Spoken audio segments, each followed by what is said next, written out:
Pakistan's former Prime Minister Imran Khan is accusing senior government officials of orchestrating an assassination attempt against him, including current Prime Minister Shehbaz Sharif, as well as others. But they denied it. Khan was shot in the lower leg and thigh when a gunman opened fire at a rally on Thursday. He is listed in stable condition, but a party official says pellets are lodged in his leg and the bone is shipped. This video shows Khan, as you can see there, fleeing the scene.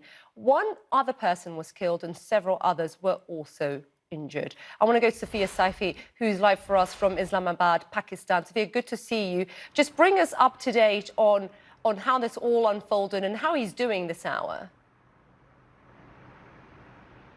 Isa, this happened in the district of Gujranwala.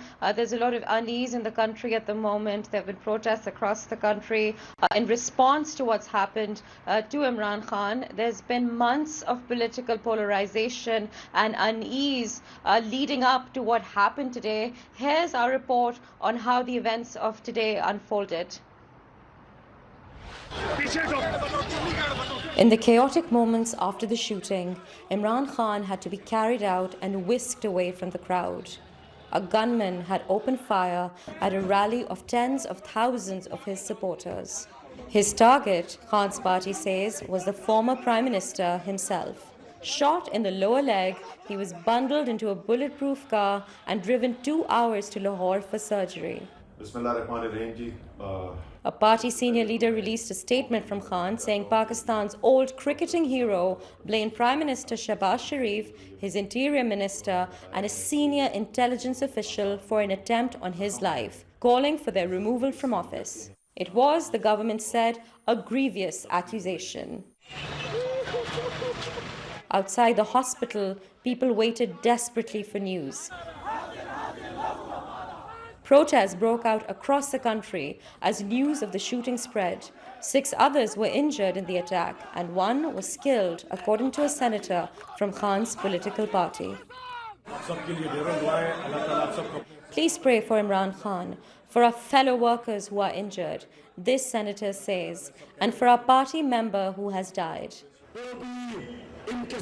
Khan had been on the campaign trail to demand snap elections in Pakistan, after he was ousted in a vote of no confidence in Parliament just 6 months ago, accused of bad governance and mismanaging the country's flailing economy. Isa, there's still a lot of unease in the country at the moment. There have been protests, like we just heard in that report. There are calls for a massive rally by offshoots of Imran Khan's party here in the capital. There is a lot of unease. There's been pushback from the government. This day is almost like a microcosm of the kind of unease and political polarization that has spread across Pakistan ever since Imran Khan was ousted. He's blamed the military. He's blamed the United States for spouting a conspiracy against him. These are uneasy times in Pakistan, and we'll just have to wait and see how the day's events have an impact over the weekend, where people will not be going to work. We're expecting people to come out in the streets in larger numbers. They've been coming out in the thousands for Imran Khan. He is an immensely popular politician, a former cricketing superhero. He's a big deal here in Pakistan, and today's events have reminded Pakistanis of what happened just 15 years ago when another former Prime Minister, Benazir Bhutto, was assassinated at a similar political rally just here in Rawalpindi. It's reminded people of how uneasy the political situation continues to be in Pakistan, and we'll just have to wait and see what happens in the days to come.